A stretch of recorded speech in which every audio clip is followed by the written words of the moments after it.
नमस्कार, final cut देख रहे हैं आप सब। मैं हूं आपके साथ साहिल केरी। नजर डालते हैं फाइनल कट में कुछ खास और अहम खबरों के ऊपर। नेशनल कॉन्फ्रेंस के उपाध्यक्ष उमर अब्दुल्ला ने चुनाव आयोग के जम्मू कश्मीर दौरे से कई उम्मीदें लगाई हैं। उमर अब्दुल्ला ने चुनाव आयोग से इस दौरे के बाद जल्द से जल्द जम्मू कश्मीर में विधानसभा चुनाव की नोटिफिकेशन जारी करने की मांग की है।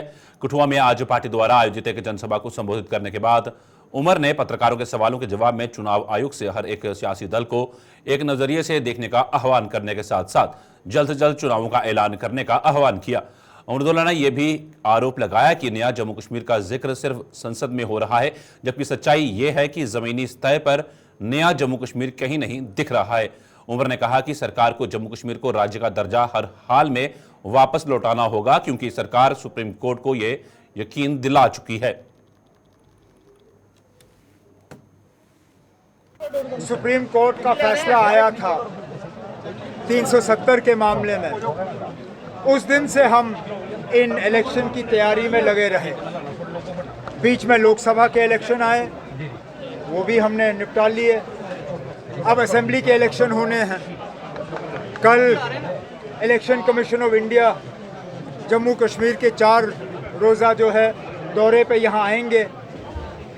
हमारी उनसे सिर्फ यही गुजारिश होगी कि जल्द से जल्द नोटिफिकेशन जारी की जाए और यहाँ इलेक्शन का सिलसिला जो है वो शुरू की जाए। और हम ये भी उनसे उम्मीद करेंगे कि हर पार्टी के साथ बराबर का सलूक किया जाए, ताकि लेवल प्लेइंग फील्ड पे हम इलेक्शन जो है लड़ने का काम करें। नया जम्मू कश्मीर का जिक्र सिर्फ हिंदुस्तान के पार्लियामेंट में होता है। जम्मू कश्मीर के यहाँ अगर आप ज़मीनी सतह पे देखें तो नया जम्मू कश्मीर आपको कहीं दिखता नहीं है। अगर दिखेगा उसमें कोई बेहतरी नहीं है। अगर कुछ हुआ है तो हमारी तबाही हुई है। अगर आप सिक्योरिटी के लिहाज से देखें, चाहे वो पीर पंचाल हो, चाहे चिनाब हो, चाहे जम्मू हो, कोई भी ऐसा इलाका नहीं है जहाँ पे आज मिलिटेंसी का असर रसूख देखने को नहीं मिलता। महंगाई की बात अगर हम करें वो आपके सामने है। बिजली का निज़ाम बिगड़ा हुआ है। बेरोज़गारी जो है इस मुल्क में सबसे ज़्यादा अगर बेरोज़गारी है तो जम्मू कश्मीर में है।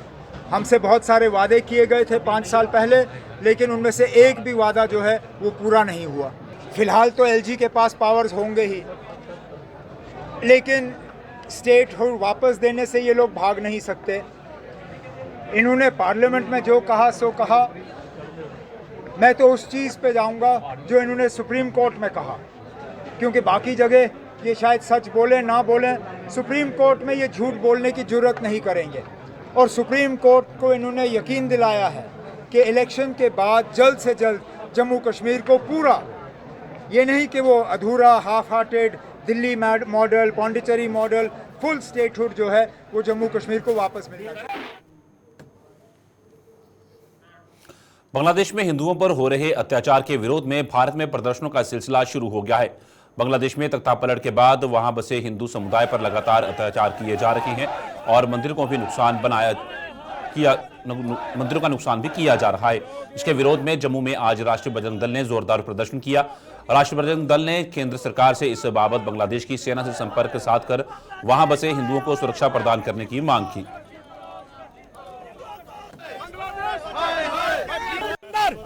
हिंदुओं के घरों के ऊपर हमले किए जा रहे हैं, उनके घरों को आग लगाई जा रही है, उनके प्रतिष्ठानों को लूटा जा रहा है, हमारे मंदिर तोड़े जा रहे हैं। हम केंद्र सरकार से मांग करते हैं कि बांग्लादेश के अंदर हिंदुओं को जो है वो सुरक्षित करने का काम किया जाए। वहाँ के जनरल से बात करके हिंदुओं को सुरक्षा मुहैया करवाई जाए। वहाँ पर जो बहन बेटियां हैं उनको उठा के ले जा रहे हैं उपद्रवी, ये सारा जो है जमात का काम है। और जमात जो है इस वहाँ पर जो है उपद्रव जो है वो कर रही है। ये सारी साजिश जो है तख्तापलट की, ये ISI और CIA के माध्यम से हुई है। ये सारा खुलासा हो चुका है और हम सरकार से मांग करते हैं कि हमें सबसे पहले हिंदुओं को बचाने का काम करना चाहिए और जल्द से जल्द जो है हिंदुओं को बचाने का, उनको सुरक्षा प्रदान करने का काम। शिवसेना डोगरा फ्रंट ने भी बांग्लादेश में हिंदुओं पर हो रहे अत्याचारों के विरोध में जम्मू में आज प्रदर्शन किया। फ्रंट ने आरोप लगाया कि वहां हिंदुओं को प्रताड़ित करने के साथ साथ उनकी संपत्तियों को भी नुकसान पहुंचाया जा रहा है, लिहाजा सरकार को इसका संज्ञान लेकर जरूरी कदम उठाने चाहिए।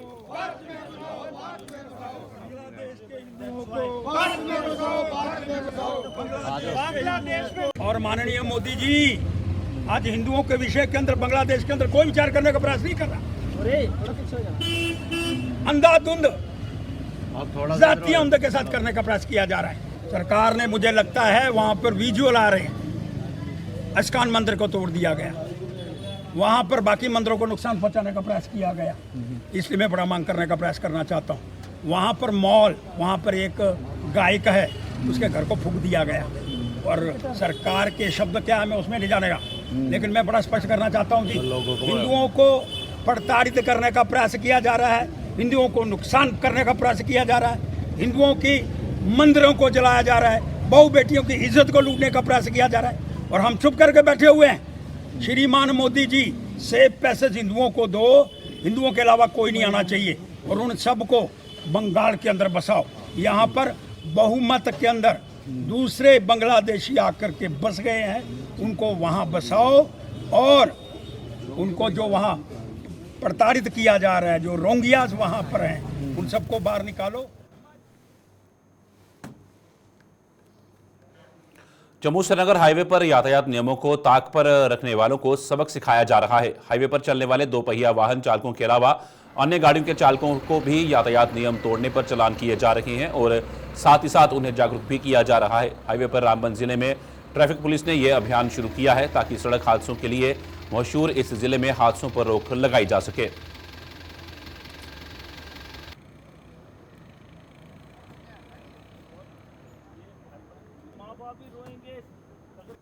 इस मुहिम में हमारा मेन मकसद ये है कि लोगों को अवेयरनेस कराएं।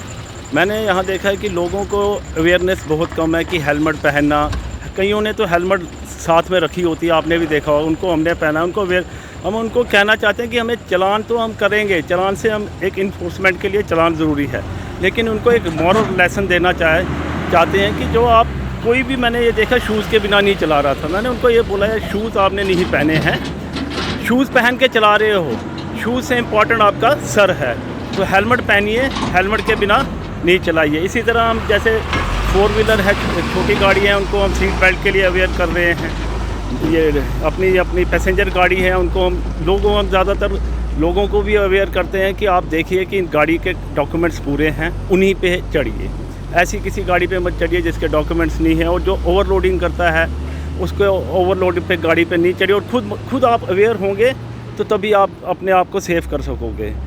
तो उसके अलावा ये है कि जैसे डंपर्स हैं या ट्रक्स हैं, उन्हें अपने जो विजिबिलिटी होती है फ्रंट मिरर की, वो ऑलमोस्ट 40 से 50% उन्होंने कम की है। उसके लिए हमने एक मुहिम चलाई है कि जो उनकी जो है फिल्म्स जो है उनको उतार रहे हैं ताकि उनकी विजिबिलिटी क्लियर हो, और अकॉर्डिंगली उनको चालान भी दे रहे हैं।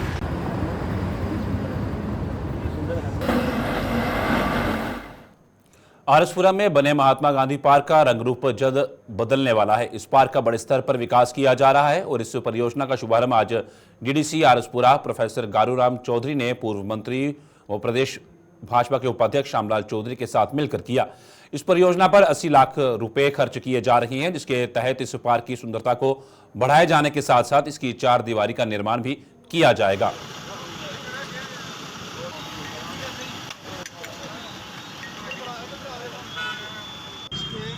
तकरीबन कोई 80 लाख रुपए की, जिसमें बाउंड्री वॉल है, 4 दीवारी इसको दोबारा से बनाई जाएगी, व्यू पॉइंट है, यहाँ जो माली हट है उसे बनाया जाएगा, और भी जितने भी यहाँ पेड़ पौधे उनको लगा के उनकी पूरी प्रोटेक्शन के लिए यहाँ वो बनाए जाएंगे, प्रोटेक्शन वॉल बनाई जाएंगी।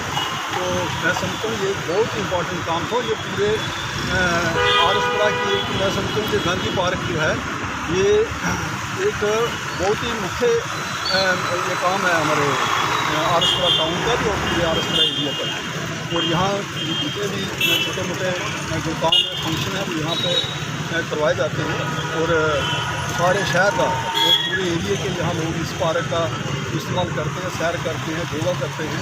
तो मैं समझता हूँ कि इसको डेवलप करना बड़ा एक ज़रूरी था।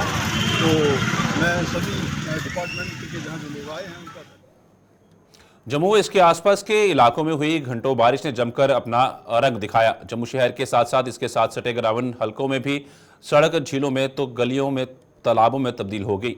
चारों ओर जल थल होने से लोगों का आम जनजीवन थम गया। सुबह रोजमर्रा के कामकाज पर निकलने वाले लोगों को अपनी मंजिल तक पहुंचने के लिए उन्हें नाकों चने चबाने पड़े। बाढ़ के कारण नदी नाले उफान पर हैं और इनके आसपास रहने वाले लोगों को प्रशासन ने आगाह कर दिया है कि वो इनके किनारों पर ना जाएं। वहीं लोगों के घरों और दुकानों में पानी घुसने से उन्हें बेहद नुकसान उठाना पड़ा। कई जगहों पर लोगों ने सड़कों पर उतरकर सीवरेज व्यवस्था पर सवाल उठाए और प्रशासन के खिलाफ प्रदर्शन भी किया।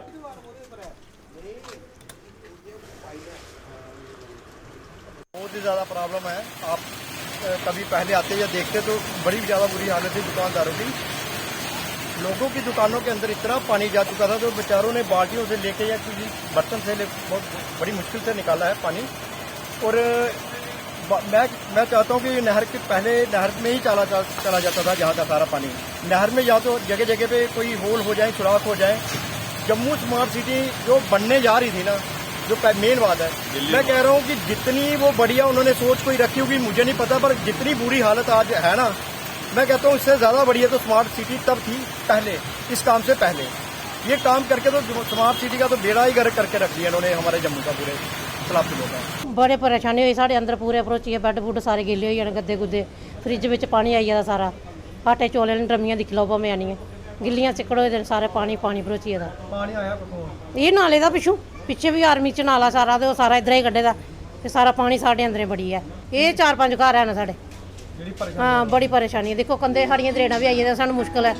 कंधे का कमरे का खतरा, कमरा कोले कोले डिग्गी पवे इधर सानू बड़ा डर खतरा सारा कुछ गिला दिख सकते अंदर आइए तुम। सर हमारे घर में तो बहुत ही ज़्यादा पानी आया है और हमारे घर का सामान जो भी है सब बेकार हो गया है। यहाँ तक कि बेड, फ्रिज, आटा चावल वाली जो भी बर्तन है सब में पानी गया हुआ है। और देखो पानी इतना ज़्यादा था कि ये तो दिन था, अगर रात को आता तो रात को हम कहाँ जाएंगे। ये चीज़ है ना, छोटे छोटे बच्चे हैं हमारे, अब तो हम बेड पे भी नहीं बैठ सकते, ठीक है।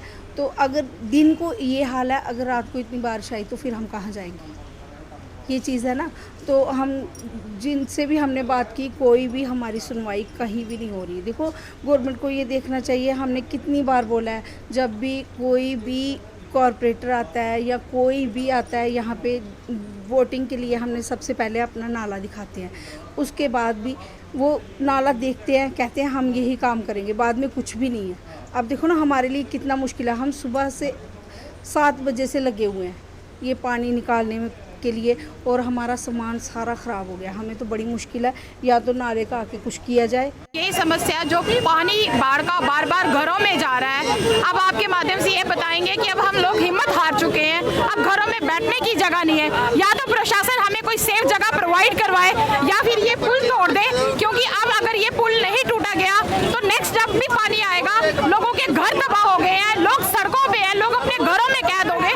गली तक इतना पानी था, अब देखिए मैं गली में गिरते हुए आई हूँ, मेरा पूरा शरीर, मेरी पूरी टांग जख्मी हो गई है। लेकिन प्रशासन को बार बार बोलने के बावजूद, मंत्रियों को बार बार बोलने के बावजूद भी उनकी नींद नहीं टूट रही है। केवल यहाँ पे प्रशासन नेता आते हैं, विजिट करते हैं, अपनी फोटो खिंचवाते हैं और अपनी खबरें लगवा रहे हैं कि नेताओं ने जीवन नगर बाढ़ प्रभावित एरिया में जो है विजिट किया, दौरा किया। कोई उनसे पूछे दौरा करके क्या किया? क्या लोगों के घरों में 5-5 किलो आटा भी डाला जिनके घरों में कुछ भी नहीं बचा? क्या 2-2 गद्दे भी दिए? आज हम, हमारी बहनें अपने एज से जितना हो सक रहे हैं अपने घर डूबने के बावजूद लोगों की मदद कर रहे हैं। हम यहाँ पे, मैं और सुमन तब से यहाँ पे हल ये होना चाहिए, ये पुल जितने भी बने हैं ये गलत तरीके से बने, जिनके ऊपर से पानी निकल के है लोगों के घरों में जा रहा है। ये पुल तोड़ा जाए, आज के आज ही तोड़ा जाए। मेरी प्रशासन से एक अरदास है कि अगर आप हमें कुछ भी नहीं कर सकते हैं तो आप ऐसा करिए कि हमें कहीं ना कहीं लोगों को एक सेफ जगह तो प्रोवाइड करवाइए एटलीस्ट बरसात में, ताकि लोगों को जो है ना ये खतरे का सामना, डर की जिंदगी और गवर्नमेंट मेडिकल कॉलेज जम्मू के रिसर्च डेवलपमेंट काउंसिल में आज MBBS के स्टूडेंट्स को इंडक्ट किया गया। GMC में आज प्रिंसिपल व डीन डॉक्टर आशुतोष गुप्ता की अगुवाई में आयोजित एक कार्यक्रम के दौरान MBBS के प्री फाइनल व फाइनल ईयर के स्टूडेंट्स की इंडक्शन सेरेमनी हुई, जिसमें इन स्टूडेंट्स को इनकी जिम्मेदारियों से अवगत करवाया गया। काउंसिल की फैकल्टी के चेयरमैन की जिम्मेदारी डॉक्टर विशाल टंडन निभा रहे हैं, जिन्होंने इस पूरी प्रक्रिया की जानकारी दी। इसमें उनका प्रमुख रोल ये रहेगा कि जो इंडिपेंडेंट अपने रिसर्च प्रपोजल्स जो हैं वो जनरेट करें और अच्छी साइंस जो है वो जनरेट करें। इसके अलावा कोई कम्युनिटी प्रोग्राम अवेयरनेस प्रोग्राम्स हैं, डिबेट्स हैं, CME है और कॉन्फ्रेंस का भी जो है उसमें एक प्राविधान है जो बच्चों के ही द्वारा किया जाएगा। और ये पहली बारी हो रहा है, बहुत बड़ी बात है। ये J&K की हिस्ट्री में ही नहीं, मुझे तो ऐसा लगता है कि पूरे नॉर्थ इंडिया की हिस्ट्री में इस तरह की काउंसिल जो स्टूडेंट द्वारा गठित है ये पहली दफ़ा हुई है। और मुझे सौभाग्य मिला कि मैं इसका एज ए चेयरमैन इस पूरी कमेटी की जो अध्यक्षता करते हुए कमेटी को जो है गाइड करता रहूँ time to time. Doda police पर चीफ मेडिकल ऑफिसर के साथ दुर्व्यवहार किए जाने का आरोप लगाते हुए GMC डोडा का स्टाफ आज हड़ताल पर चला गया। GMC के स्टाफ ने पुलिस के खिलाफ धरना प्रदर्शन कर पुलिस पर कई संगीन आरोप लगाए और स्वास्थ्य महकमे के एक जिम्मेदार अधिकारी के साथ किए गए सलूक के लिए पुलिस से उनसे माफी मांगने की मांग की। इस पूरे मामले पर हालांकि पुलिस की ओर से कोई बयान जारी नहीं किया गया है। देखिए, आज सुबह सीएमओ साहब घर से आ रहे थे ड्यूटी के लिए, तो खान प्लाजा के पास उनकी गाड़ी को डिटेन किया गया, जबकि बाकी गाड़ियां वहां से निकल रही थी। उन्होंने देखा 3-4 गाड़ियां निकल गई इनके सामने से। ये जो ही पहुंचे वहां पे तो पुलिस वाले ने इनकी गाड़ी को साइड पे लगा दिया। ठीक है, इनने सोचा कि शायद वहां से गाड़ियां आ रही होंगी तो इसलिए ये साइड पे रहे, लेकिन लगभग पौना घंटा वहां इनके साथ बदतमीजी करी गई, इनको प्रोवोक किया गया, इनके साथ बदतमीजी करी गई कि आपकी गाड़ी यहाँ से नहीं जा सकती है, आप इतने बड़े ऑफिसर हो, वो हो, ये हो। तो उसके बाद इनको वहां से थाने ले जाया गया। लगभग 2 घंटे वहां पे इनको डिटेन किया गया, जबकि सीएमओ साहब ने खान प्लाजा वहीं पे से SHO साहब को लगभग 5 या 6 बार कॉल्स किया। मिशन नहीं है, लेकिन ऐसे हमारी गाड़ियों को कोई रोकता नहीं है जब इमरजेंसी का टाइम होता है, या ऐसे भी हमारी गाड़ियों को कोई रोकता नहीं है। लेकिन सर भी रॉन्ग कभी नहीं आते, लेकिन वहां उन्होंने देखा जब गाड़ियां 3-4 निकल गई तो सर ने भी कहा कि चलो यार इस वक्त शायद ट्रैफिक नहीं होगा ज्यादा, मैं भी निकल जाता हूं, क्योंकि घूम के आना पड़ता है। बर्थ रोड पे आपको पता है कितना जाम होता है, और आज शायद ब्लॉक दिवस था, गट में ब्लॉक दिवस था, त्रौन में ब्लॉक दिवस था, तो सर को उसकी प्रिपरेशन करनी थी। दैट्स वाई वो 10 बजे पहुंचते हैं, उन्होंने आज 9:30 बजे पहुंचने का वो किया था। रियासी जिले प्रशासन द्वारा आज माता वैष्णो देवी श्राइन बोर्ड के सहयोग से बाणगंगा इलाके में सफाई अभियान चलाया गया। इस अभियान में जिले के DC विशेषपाल महाजन और श्राइन बोर्ड के CEO अंशुल गर्ग सहित होटल कारोबारी, दुकानदार, सरकारी विभागों का स्टाफ व आम लोग भी शामिल हुए। 1 अगस्त से जारी स्वच्छता पखवाड़े में अपना योगदान दिया। देखिए, जब तक हम सफाई रखना नहीं सीखेंगे तब तक देश साफ नहीं होगा। आप जानते हैं, जिस दिन हमने लॉन्च किया था उस दिन हमने पब्लिक शेमिंग का एक कंसेप्ट भी दिया था, जहाँ पे बच्चों ने हर कूड़ा डालने वाले के बाहर जाके ये कहा था कि अगर तुम कूड़ा डालोगे और ये एक्सपेक्ट करोगे कि मैं सफाई करूँगा तो वो हो नहीं पाएगा। आपको, आम व्यक्तियों को, आम जनता को, सारे भारत के जो वासी हैं उनको ये समझना पड़ेगा कि अगर वो थूकेंगे तो साफ भी उन्हीं को करना है, और वो थूकते रहेंगे और ये एक्सपेक्ट करेंगे कि हर आदमी आके सफाई करेगा, वो नहीं होगा। जब तक लोग साथ नहीं देंगे तब तक ना वाटर बॉडीज साफ होंगे, ना ही मोहल्ले साफ होंगे, ना ही शहर साफ होंगे, और ना ही आप अपने आप को स्वच्छ नगर या देश बनाएं। और आज जो हमारी ये कोशिश थी वो ये थी कि बोर्ड और जिला प्रशासन के द्वारा जॉइंटली हम कैसे बाणगंगा क्लीनिंग का एक मैसेज लोगों तक पहुंचा सकें। आपने सही फरमाया कि बाणगंगा क्लीनिंग के बड़े सारे इश्यूज हैं और काफ़ी अरसे से चले आ रहे हैं, और पिछले कुछ सालों में स्वच्छ आइकॉनिक प्लेसेस में भी काफ़ी प्रयास भारत सरकार की तरफ से भी हुआ है कि कटरा के पूरे इलाके को, खास करके ट्रैक को भी हम कैसे स्वच्छ रख सकते हैं और कैसे हमें स्वच्छता के प्रति और प्रयास करने की ज़रूरत है। पर मैं समझता हूँ कि ये ना केवल जिला प्रशासन और ना केवल बोर्ड की ये जिम्मेदारी है, ये हर आम नागरिक की जिम्मेदारी है कि हम उसको साफ रख सकें। तो आज हमारी तरफ से ये अपील हमारे बहुत सारे यात्रियों के साथ भी है कि हम गंदगी तभी फैलती क्योंकि हम गंदगी करते हैं। तो जैसा हमने आज एक प्रण लिया, एक प्लेज लिया कि हम कोशिश करें कि हम इंडिविजुअल लेवल पे अगर हम स्वच्छता बनाए रखें तो इस तरीके की जो मुहिम है उसकी जो सफलता है वो उसी से मापी जाएगी, कितने लोग हमारे सफाई अभियान में हमारे साथ जुड़ते हैं। और आज जो नारा है देश का वो यही है। आम आदमी पार्टी ने जम्मू कश्मीर को राज्य का दर्जा वापस देने के बाद ही विधानसभा चुनाव करवाने की जरूरत पर बल दिया है। पार्टी की प्रवक्ता निर्मल महाना ने कहा है कि जम्मू कश्मीर की हालत में सुधार होने तक यहां विधानसभा चुनाव कोई मायने नहीं रखते। जम्मू कश्मीर को केंद्र शासित प्रदेश में बदलने के बाद यहां के हालत सुधरने के बजाय और बिगड़ गए हैं, लिहाजा इसे राज्य का दर्जा वापस लौटाकर यहां विधानसभा चुनाव करवाए जाने चाहिए। जहाँ तक जम्मू कश्मीर की बात है, यहाँ की सिक्योरिटी आप जानते हैं कितनी चैलेंज पूर्ण है। यहाँ पे बॉर्डर स्टेट होने की वजह से दोनों तरफ से हम घिरे हुए हैं, चाइना से भी और पाकिस्तान से भी, और अनरेस्ट हमारी स्टेट को इतना कर दिया, यूटी को अब आप तब्दील करके, तो प्रॉब्लम्स बढ़ते जा रही हैं। पहले जम्मू में जहाँ पे कभी सुना ही नहीं था, लेकिन अब जो है पिछले 2-3 महीने से आप देखिए कितने आतंकवादी गतिविधियाँ जो हैं वो बढ़ गई हैं। तो जब तक आप इसको संपूर्ण राज्य का दर्जा नहीं देते हैं, मुझे नहीं लगता कि आपको इलेक्शंस की कोई वैल्यू है यहाँ पे उठाए। लेकिन अगर गुलिस्तान पर खबरों का सिलसिला यूं चलता रहेगा। फिलहाल फाइनल कट में इतना ही, दीजिए इजाजत, नमस्कार।